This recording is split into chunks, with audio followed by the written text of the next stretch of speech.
Okay, now, why am I going to spend some time about business as mission? Well, it's very simple. How many countries give visas to missionaries that are Muslim countries? Right? You know the surprise?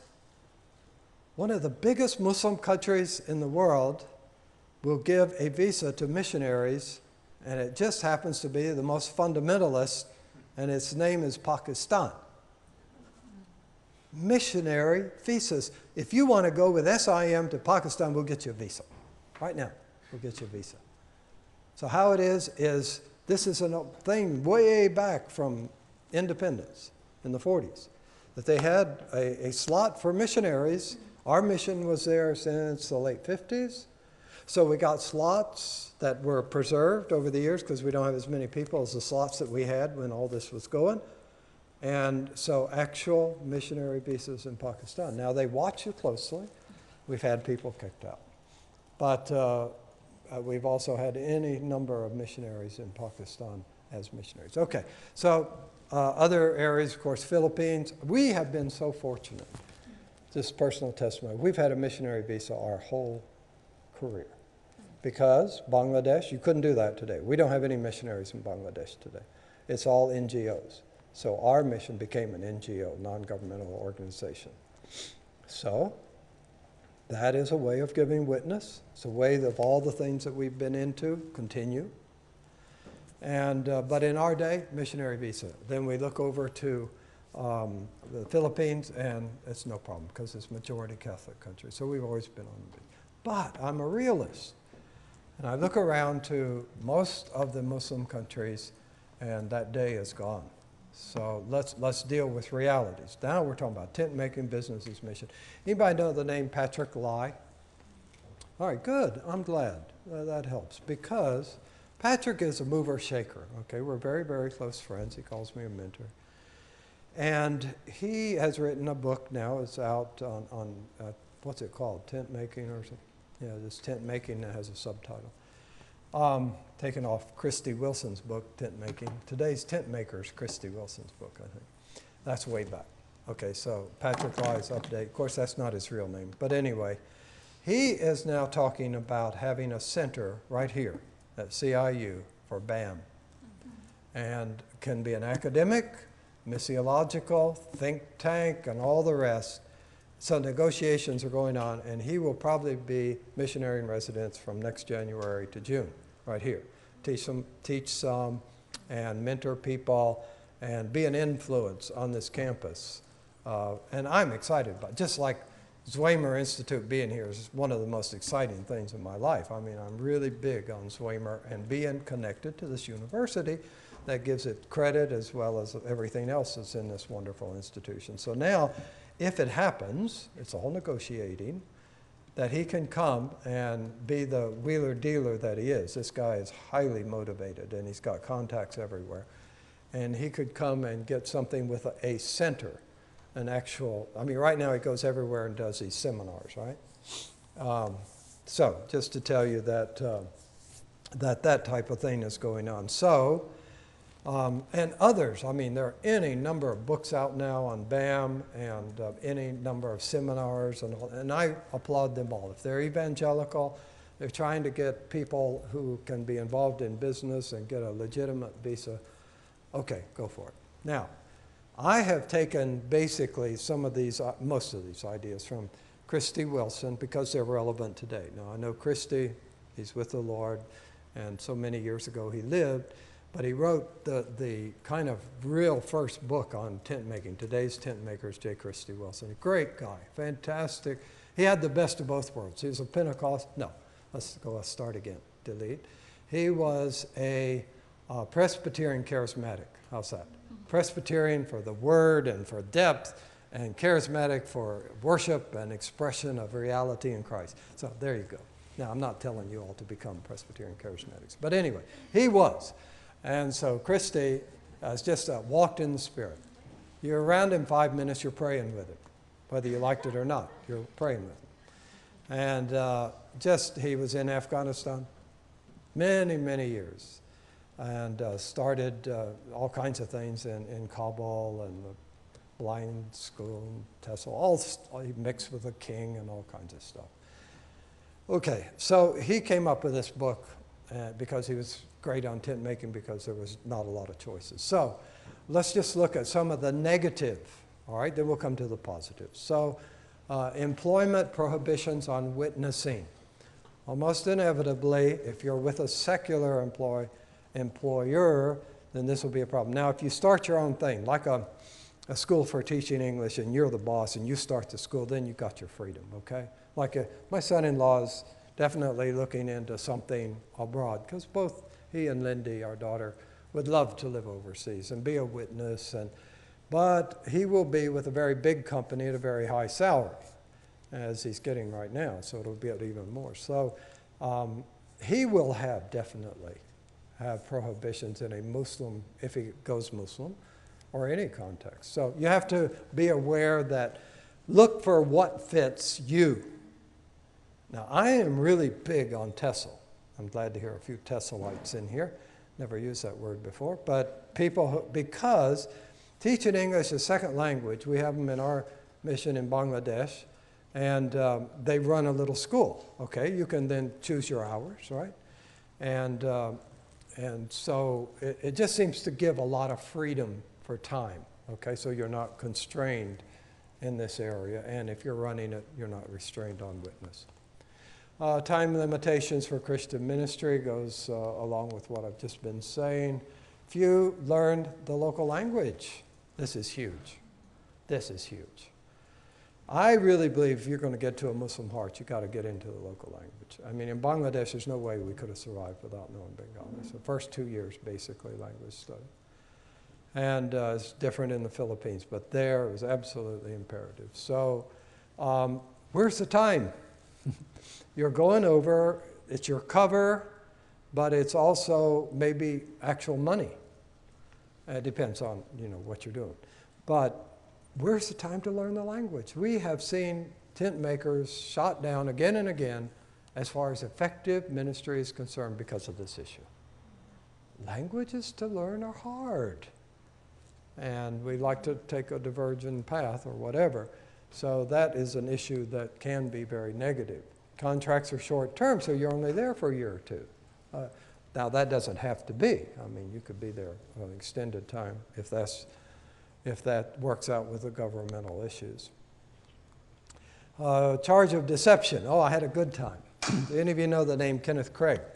Okay, Kenneth is perhaps the #1 living Christian scholar on Islam in all the world. He's British.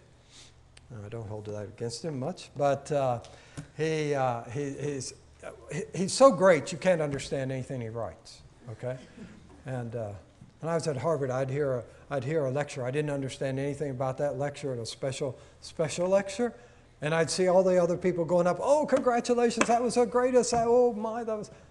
I didn't know what the person said. I mean, I'm not in that category. I mean, there's super academia, and I was there without the qualifications to be there. But anyway, I had a good time. But be that as it may, Kenneth Craig, he was in Egypt for many, many years. And Sandals at the Mosque or something. I mean, he's got all these books out that are really difficult to follow. But I'm sure if you can follow him, you'll be blessed because he's a great guy. Humble, gracious. He's still alive. He must be 100 now. Okay. Huh? 96. Excuse me? I think about 96. So I'm really on. Still writing. Oh, he's still, okay. Oh, he's 96 and still writing. Okay, gotcha. All right, so at Harvard, I had a few good things going for this non-intellectual guy who could be there on this fellowship. And one thing that was fun was Julie and I were able to eat in the faculty dining hall. So with all the bigwigs, we could imbibe the air. And so we would have guests, and we'd always take them there for lunch. You couldn't afford dinner. You wouldn't even think about it. But lunch was very cheap. But you'd get the same atmosphere. So we'd take people to lunch and kind of, make them feel good. And so our visitors. So one time I got this idea that Kenneth Craig is there lecturing at Harvard, okay? And there is Christy Wilson, who wrote this stuff. Christy, this great evangelical, is over at Gordon Conwell Seminary, Boston, as a professor highly esteemed professor. All right, so I said, let's get these two guys together for lunch at the Harvard Faculty Club. So I called Christy, who we'd known for years, and so he said, sure, I'll come over. So the six of us sat down in the Harvard dining room, and meaning the wives were all there.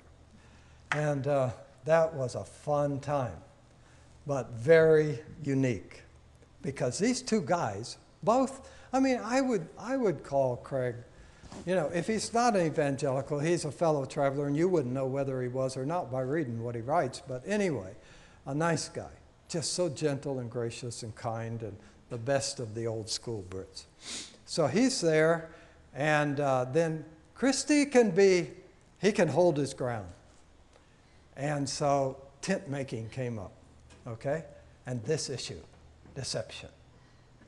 Kenneth Craig said, it's deceitful. If you are going out to just have cover, to get a visa, and your real intent is to use that to try to persuade people, change their religion, become Christians, that's deceitful. You have not told the visa authorities why you are really going there. And Christy said, I'm sorry, I don't agree with that. And he got his fur up. He was dogmatically assertive in a good Christian way, like all of us are, of course. So, but he said, no. He said, look, first of all, we have a command from God to go into all the world and preach the gospel. Secondly, they don't let us in unless we got some kind of cover. Thirdly, we're going to adhere to what is required in the cover. So it's not deceitful. And they went back and forth. They went back and forth. I mean, they weren't yelling, but they were firm. And we didn't conclude a thing, but we got the issues on the table. Got the issues on the tables. Also nice sandwiches and drinks. So this issue then takes people off the field. I got some Frontiers people here. Okay. Frontiers have left the field because of this issue. I'm not saying lots and lots and lots, okay? Because most people understand this issue before they go to the field with Frontiers. But some get into the actuality of the expressing their faith in a Muslim context, and they feel that as people ask, what do you do? Oh, why are you home all day? You know, people who work don't stay home and work. They go out to work, and we don't see you going out to work. And, oh, you're talking a lot about Jesus. That doesn't seem to fit with what you said you're here for and what your visa is here for. And so those questions arise and arise. It is a tough issue. Now, there are those who can look on the other side. We'll see all the positives and things, but I just want to pause here, because to me, this is the biggest issue for my conscience and for my commitment to Christ and for integrity. See, this word integrity is very big in me. I cannot be a tent maker. Wow, what a statement. Thanks a lot. Wipe it all off. Why can't I be a tent maker? I just somehow don't fit. First of all, I'm not academically equipped. I'm always in the Christian stuff.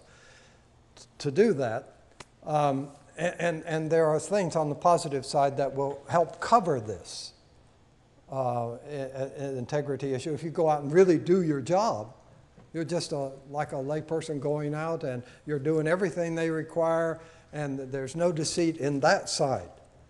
But over here on this side, what's your real motivation if they discover that churches support you and they begin to look that you could never live on the salary that you get there with what you're saying you do in order to get a visa? Do you see the problems? They're multiple. And they're pretty well, almost in many cases, unresolvable. You almost have to live with them. Now, if they're irresolvable, like our guys out teaching, having a little English school, there's no way that little English school in Bangladesh in a small town is going to pay for them to come back and forth and to live in a medium-sized or medium-income apartment. There's no way. Impossible. Everybody knows that. So, hey, what's up? And at times the government will come in and say, hey, what's up? All right, let me just finish this up and give you some time to get together with your two groups. So, a negative, lack of home church prayer support. They may say, we support missionaries. We don't support tent makers because they're out there making their own money, blah, blah, blah. And sometimes, I'm not saying all the time, but there's a different categorization. It's a lower categorization than the missionary hero who will come back and bring curios and have a big mission conference time and all the rest of it. Segregated living apart from nationals is a negative. That could depend on the business situation. And like someone has said, if you do segregate from the group that's doing the same type of thing you're doing, there'll be questions asked. And so this whole thing of lifestyle, we're going to come to lifestyle later, but this, in tent-making context, lifestyle will be watched by the Muslims very carefully, and they will ask the questions for sure. If it's too much up, too much down. And then often the tent maker may have an upper class lifestyle, which is no problem if they're trying to reach upper class people. So it depends on your target group. Inadequate spiritual guidance and fellowship. I think this can be a major problem, but if you go out with the Frontiers, hopefully there's a team, and hopefully you love each other and enjoy being with each other, and other teams somewhere in the area that you can also get together with. Okay, then vision can be muted or lost if you're heavily involved in a tent-making secular role. And I just might mention NGOs. Sometimes you can really go down in the sense that people are asking for money all the time. They're asking for jobs all the time. And you can just get sick of the whole thing in an NGO. Trust me, as we watch and listen and hear people in NGOs. And we're doing it right now in Bangladesh. So we have a big NGO in Bangladesh, or we wouldn't be there. We're bringing in tens of thousands, I don't know, 100,000, whatever, dollars, and people are coming. And so a new convert, as soon as he becomes a convert, he comes over and wants a job because, you know, we have this dual thing going on with outreach to them and project. Raising goats or raising chickens or raising something or other. Okay. Lack of prior orientation. I think we're doing better in that. Orientation is becoming a better thing for people going out as tent makers. Still an issue, though. Still an issue. But here's where Frontiers comes in. Okay. I feel that there are groups that, and I'm not just picking on Frontiers here, that prepare tent makers that don't have enough requirements because they're working here and they're going to go work there, and there's not much time to just quit and go to a Bible school for a year, right? And I feel sometimes that there's not enough reading, not enough going to seminars, not enough whatever, that it's just a church-based education, and then suddenly you're going to go out and fight the demons of Islam. Boom, they're big. And I wasn't prepared for this. I have had, just to tell you, I mean, this is a little discouraging, but on our team in the southern Philippines, a Dallas Theological Seminary trained THM guy, and he got out there with the Muslims in the village, and they started asking him questions about the Trinity and the Bible and stuff that he had passingly worked through it, but the impact of those questions within context out there, it took him down. He actually could not handle that, and they picked up and left. Precious couple. And so just to say, now, okay, if a THM from Dallas can't make it, what chances are for me? Well, I would say there's different people at different levels. So I'm not trying to make a case there to extrapolate his problem to your problem or to your life or to your preparation. I'm not doing that. But I would say that I think some training is good. I mean, you know, to meet these tent makers that have never read a book on Muslim evangelism or have no idea what Islam is about, that saddens me. Okay, so I think we are moving along, and tent making positive. I think it's obvious that the big thing is that you're not a professional paid to preach. Okay, a tent maker has high credibility because of his occupation. I think of in Bangladesh, one guy went down and he was teaching engineering to students who would be working on engineering area of ships. And so he had such high credibility. This is the exalted professor from England who's going to be teaching them engineering. And so it worked out really well as far as the credibility side of things. He can penetrate closed countries. That's obvious. That's what we're talking about in these days. And the educated elite. Often the BAM worker is going to be working maybe with peer level, and that will be a more educated group, maybe a more have more money type of higher income type people, but they need to be reached also. So this is an entree in that area. You can stop me if any of these things you want to, if you have any, not only questions, but anything to share on any of these points. A professional as well as has a spiritual sense of achievement. That's not exactly right written there. But anyway, as he does his work in tent making as well as in the spiritual side, can be a real encouragement to missionaries. We found this as a really great thing, that they have had the money, resources, bigger house, and they have been very welcoming in hospitality to full-time workers, be that national or be that missionary from some Western country. And they have been very gracious on that level. Freedom from tight mission structures. Bureaucratic issues are always kind of out there when we talk about missions, and the bigger the mission. You see, Frontiers started off with, we hate bureaucracy. You know, we watch other missions, and they're all just laden down with rules and handbooks and all of this stuff, and we're just going to go out and kind of do our thing and let the Lord guide us, and teams come together. And so all of that was very good when they had 50, 60 missionaries or tent makers out there. But then they found out that there were all kinds of things coming up that they hadn't particularly wanted to deal with, but they were difficult issues, and they felt if they had a handbook or directives on these different subjects, they could make reference back to that. They could orient people in those issues. And so suddenly we saw progressively, incrementally, Frontiers and Pioneers as well have become more bureaucratic. Now, I'm not saying they've reached the exalted level of bureaucracy of SIM, but I would say they're on the trajectory. I mean, when you got 1,000 people raising all kinds of issues, you really, first of all, you want to be equitable in how you deal with those issues. So here's one team that deals with a moral problem over here in one way, and over here is another, but they're in the same mission. So before they kind of let every team just in Frontiers have its own way and internal administration, then they found that they needed area people to oversee, and then another layer and another layer. And so I say it's an inevitable fact of life. The bigger you are, the more there is.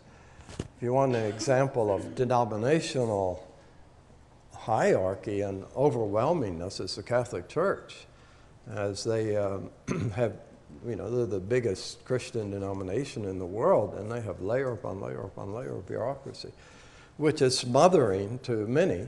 And some of this leads to people just saying, I'm going to be an independent missionary.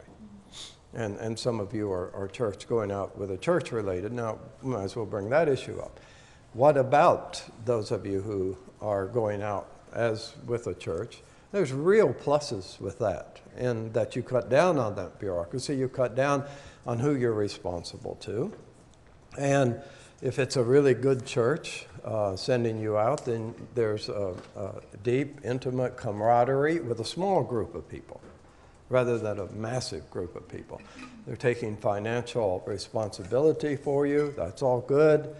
The difficult layer of that would appear here in just being church-based, particularly one church or maybe two church-based, is distance and accountability. So when those problems, which will inevitably arise, who is going to run out from the church to help you out in member care? In other words, member care is an issue here. All through this thing of tent making and church-based missions and teams, we as human beings have problems. And just because you're out there doesn't mean that somehow those will fly away. In fact, they will become more intense. So who then is, well, you say if we have a big enough team, we'll have a member care person, but sometimes the intimacy of a small team creating some relational difficulties makes a problem with the person who is a caregiver. And then should the administrator be the caregiver? So there's all kinds of issues that will arise. Now, I'm not against that. I just think we should be aware and have the expectations that with the church-based team, these issues will come. And then if something happens at the church, regrettably, you know, over years, all these years, we've had churches come and go as support, backing. And it's been difficult to see some churches drop us because they lost the pastor, they lost the vision for missions, or money economy went down, just whatever, okay? Or they changed the focus of missionary involvement. Some of them suddenly decide, oh, we're going to do 1040 window, and all the rest of you guys that are with us in South America, sorry, goodbye. And so anything can happen with churches, right? And praise God, there are many churches that are in tight and do a great job and stick with you. But there are so many other churches, when you're kind of putting all your eggs in one basket, I think that's a good way to say it, putting all your eggs in one basket. And so I'm not opposed to that, but work through those issues as you sign on to go forward in missions in that way. So the freedom from tight mission structures then is plus minus. Plus minus. Possible to be field partners with missions and receive spiritual assistance from missionaries. Now, we've done quite a bit of that in Bangladesh. In fact, Jim has really been good in bringing different NGO groups and quasi-missionary groups together under an umbrella, and then he has been able to give spiritual assistance to those who were more isolated in BAM work. I mean, in reality, all our SIM people are real missionaries in the sense of SIM back here in Charlotte, calling the shots, oversight, and all the rest of it. So we're able, I think, to give care to some who don't have that linkage to a mission. They're more isolated. So that's a plus to have a field partner relationship. And then tent making, if you're going into a situation that will pay adequately, you don't have to raise support. I think most of us who have been down the road all the years having to raise support, that's kind of the most negative aspect of missionary work. Now, the linkage is great, but the support kind of pressure is not great. And when it goes down, I mean, every month you're looking at your gift slip to see if you've met the requirements of the mission. And it just adds another layer of pressure. But if you can get a job that either pays most of or all of your expenses, then I think that's really great. But unfortunately, that doesn't happen too much if you're working in two-thirds world, right? So you just have to kind of expect to have that financial linkage and accountability to the church. Okay. No cost to home church if you have a job that allows that. This was how Islam was spread in Asia. Very interesting to see not so much missionaries, but traders who went out in their boats and overland, and they were taking some of the goods from their country and they were trading them off or selling them and then bringing back goods from the country that they went to. And then many just settled down. And that became home, and they married local women. So therein was a plant of Islam. This is, I mean, just Southern Philippines, great illustration of that. This is how it got going. And so I'm not saying send out single men and marry Muslim women and have all the Muslim women's family come to Christ. I'm not trying to make a case for that, but certainly Islam did some very interesting things in its spread. I mean, it was multidimensional, many different ways it went out. And they had the Sufis, were the guys that had this more mystical relationship with God, and they went out more or less as full-time missionaries and just trusted the local people wherever they were to take care of them. Very much like New Testament, right? They went out, not with script or whatever. Teaching English second language, we mentioned that already as I feel one of the great ways to go about things in the sense of simplicity. And if you're working for another group that has the English language school and you don't have to get in administration, that's all the much better. Because once you get into trying to find students and trying to make sure you make enough money to pay your assistants or whatever. So, but overall, English